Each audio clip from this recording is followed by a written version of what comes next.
श्री स्वामी समर्थ. स्वामींच्या सेवेकऱ्यांनो नमस्कार. श्री स्वामी समर्थ. स्वामी समर्थांचे नाम स्मरण करा आणि आयुष्याचं सार्थक होईल. तुमचा जर स्वामींवरती विश्वास असेल, तुम्ही जर स्वामींना मानत असाल, तर नक्कीच या संदेशाला तुम्ही जरूर शेवटपर्यंत ऐकाल.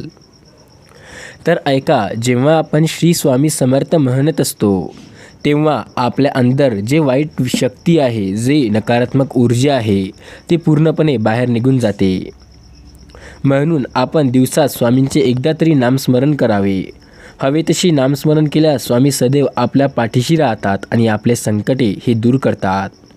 त्यामुळे आपण या स्वामी संदेशात पुढे जाण्याआधी तुम्हीही म्हणता श्री स्वामी समर्थ. तुम्हीही जिथे कुठे असाल, किती लोकात असाल किंवा अशा ठिकाणी असाल जिथे जमत नाही, त्या ठिकाणी मनातसुद्धा म्हणू शकता. पण हा संदेश चालू होण्यापूर्वी एकदा जरूर म्हणा श्री स्वामी समर्थ. आज हा संदेश तुम्ही ऐकत आहात. स्वामींचीच इच्छा आहे की तुम्ही त्यांचा हा संदेश पूर्ण ऐकावा. जर तुमचा स्वामींवरती विश्वास असेल, जर त्यांना मानत असाल, तरच या चॅनलला सबस्क्राईब जरूर करा. स्वामी म्हणतात, जशी एखादी गोष्ट आयुष्यात आपल्याला प्राप्त करायची असली त्यासाठी मेहनत लागते, तशी जर आयुष्यात आपल्याला माझी म्हणजेच देवाची प्राप्ती करायची असेल, स्वामी समर्थांची प्राप्ती करायची असेल, तर त्यांचे नामस्मरण करणे, त्यांची भक्ती करणे गरजेचे आहे. स्वामी सांगतात, कोणी कसं वागावं हे आपल्या हातात नसतं, पण त्याचा आपण स्वतःवर कितपत परिणाम करून घेतो हे मात्र निश्चितच आपल्याच हातात असतं. मधावर पहिला नैतिक हक्क हा फुलांचा असतो, पण मध चोरून पोळ्यामधून साठवणाऱ्या मधमाशांना मात्र त्यांचं श्रेय दिलं जातं आणि नंतरच आपण तो मध खातो. त्याचप्रमाणे एखादं कार्य तुम्ही केलं आहे, पण श्रेय कोणी दुसरं घेत आहे, तर त्यांना घेऊ द्या, काही हरकत नाही. देव सर्व काही पाहतोय. देव प्रत्येकाला वेगवेगळी चव देत असतो. तसेच देव प्रत्येकाला वेगवेगळा मार्गसुद्धा दाखवत असतो. आयुष्य मिळणे हा नशिबाचा भाग आहे, मृत्यू येणे हा काळाचा भाग आहे, पण लोकांच्या मनात जिवंत राहणं आपल्या कुशल कर्माचाच भाग आहे. स्वामीवरती विश्वास ठेवणाऱ्यांनो, एक गोष्ट लक्षात ठेवा. आपले स्वामी सांगतात, जिथे जन्माला कोणत्या घराचं राव किंवा कोणत्या घराचं नाव यायचं हे आपल्या हाती नसते, तिथे तुम्ही आयुष्यात चांगले कर्म कराल आणि तुम्ही मेल्यानंतरही जिवंत राहाल असं करू शकता. पण जर तुम्हाला वाटत असेल की तुमच्याकडे देव लक्ष देत नाही, तुम्हाला वाटत असेल की देव कधीच तुमच्यापुढे काहीही करत नाही, देव तुमच्या आयुष्यात चमत्कार करत नाही, तर पहिले तर तुम्ही जाणून घ्या की देव तुमच्यासोबत आहे की नाही. तर ते जाणून घेण्यासाठी तुम्ही पहिले तर तुमचे डोळे बंद करा आणि 3 वेळा म्हणा श्री स्वामी समर्थ, श्री स्वामी समर्थ, श्री स्वामी समर्थ. आणि आता आरामात डोळे उघडा. तुमच्यासमोर जर तुम्हाला तुमच्या डोळ्याच्या समोर स्वामी समर्थांचे चित्र दिसत असेल किंवा तुम्ही ज्या देवाला मानता त्यांचे चित्र दिसत असेल, तर नक्की देव सदैव तुमच्या पाठीशी आहे. देव कुठेही गेलेला नाही.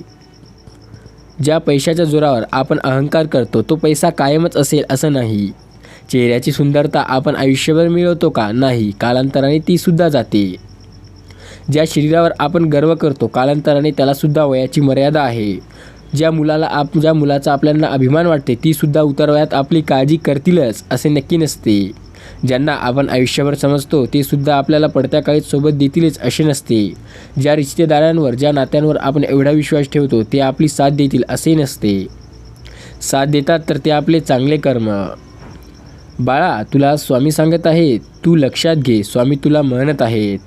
जीवनात आपण खूप वेळा पडलो, खूप वेळा जीवनात आपण हरलो, कित्येक वेळा तर आपण घेतलेले निर्णय आपल्यालाच मातीत घेऊन जातात. त्यामुळे आपल्याला असे वाटू लागते की आपली काहीही किंमत नाही, आपण कुठल्याही लायकीचे नाहो, आपल्याला काहीही करता येत नाही. पण तसे मुळीच नाही. तुम्ही खूप अनमोल आहात, ही गोष्ट कधीही विसरू नका. एक लक्षात ठेवा, जे भूतकाळामध्ये घडले त्याचा विचार करून येणारे भविष्य कधीही खराब करू नका. कारण आपल्याकडे खूप किमती गोष्ट आहे आणि ती म्हणजे आपले अनमोल जीवन. ते आनंदाने आणि सुखात जगा. स्वामी माऊली सांगतात, आयुष्यात असे जगायचं असतं, जे घडतं ते सहन करायचं असतं. बदल्यात आपल्याला जे काही मिळतं ते मिळाल्यानंतर समाधानी राहायचं असतं. कुठून सुरुवात झाली हे माहिती नसतं, तरी कुठेतरी जाऊन थांबायचं असतं. कुणासाठी काहीतरी निस्वार्थपणे करायचं असतं. स्वतःच्या सुखापेक्षा इतरांना जास्त सुखवायचं असतं. दुःख आणि अश्रूंना मनात सोठून ठेवायचं असतं आणि आपण सदैव हसत राहायचं असतं. पंखामध्ये बळाल्यावर घरटं सोडायचं असतं. आकाशात झेप घेऊनही त्या घरट्याला आणि त्या धरती मातेला विसरायचं नसतं. मरणानंतर समोर येऊन जीवन जरी मागितलं तरी मागून मागून काय मागितलंस असंच म्हणायचं असतं. इच्छा असो वा नसो, आयुष्यभर आपल्याला लोकांचा आदर करत त्यांच्यापुढे हसतच जगायचं असतं. स्वामी तुम्हाला म्हणत आहेत, हसणं विसरू नका, जगणं खूप सुंदर आहे, सतत रुसू नका, एक फूल उमगलं नाही म्हणून तुम्ही तुमचं रोपच तोडू नका. कदाचित ज्या गोष्टी तुम्हाला खरंच हव्या होत्या त्या मिळाल्या नाही, ज्यासाठी तुम्ही खूप अपेक्षा ठेवल्या होत्या त्या मिळाल्या नाही, तर यामुळे जीवन संपवणे हा एक योग्य पर्याय नाही. कारण जीवन संपवल्यानंतर ती गोष्ट तर पुन्हा मिळू शकणार नाही, तर ती गोष्ट मिळवण्याचा प्रयत्न करा आणि कदाचित मिळालीच नाही तर विसरून जा, पण आयुष्य संपवू नका. असे केल्यास तुम्ही बर्बाद व्हाल. लक्षात ठेवा, एका गोष्टीसाठी तुम्ही आयुष्य बर्बाद कराल म्हणजे तुम्ही नामर्द म्हणून ओळखला जाल. त्यासाठी स्वतःवर विश्वास ठेवा, देवावर श्रद्धा ठेवा आणि आपले कार्यात प्रामाणिक राहा. बस सर्व काही तुमच्या मनासारखं होईल. जो स्वतःला वाचवण्यात कमी पडतो तो नेहमी देवाच्या कृपेने वाचतो, पण जो दुसऱ्याला वाचवण्यात कमी पडतो आणि दुसऱ्याला मारण्यात जास्त योगदान देण्याचा प्रयत्न करतो, असे लोक प्रत्येक वेळी स्वतःच्याच गड्ड्यात पडतात. लक्षात ठेवा, तुम्ही लोकांवर जळता पण त्यांना मारण्याचा प्रयत्न करता, हे एक पाप आणि गुन्हासुद्धा आहे. लोकांवर जळणे आणि त्यांना मारण्याचा प्रयत्न करणे असे कराल तर तुम्हाला देव कधीही माफ करणार नाही. प्रत्येक वेळेला देव तुम्हाला अशा संकटात अडवेल की तिथं तुम्ही अशा स्थितीमध्ये पडाल की तुम्हाला समजणार नाही करावं तर काय करावं. कोणाची वाट लावण्यापेक्षा वाट दाखवण्याचे कार्य करा. माणसाचा दर्जा हा जात आणि त्याच्या धर्मावरून मुळीच ठरत नसतो किंवा संपत्तीवरून मुळीच ठरत नसतो. त्याचा दर्जा त्याचा वागणुकीवरून आणि स्वभाव कसा आहे त्यावरून ठरला जातो. प्रत्येक माणसाच्या जीवनातल्या संघर्षाची एक कथा असते आणि त्याला तळमळीने कुणाला तरी सांगायचे असते. कधी कधी एखादी व्यक्ती भेटते जिला ते कष्टाची त्याची जी कथा आहे ते सांगते, पण प्रत्येक व्यक्ती असा एका व्यक्तीला भेटत नाही म्हणजे सांगू शकत नाही. त्यामुळे ते जाते देवापाशी आणि देवाला सांगते.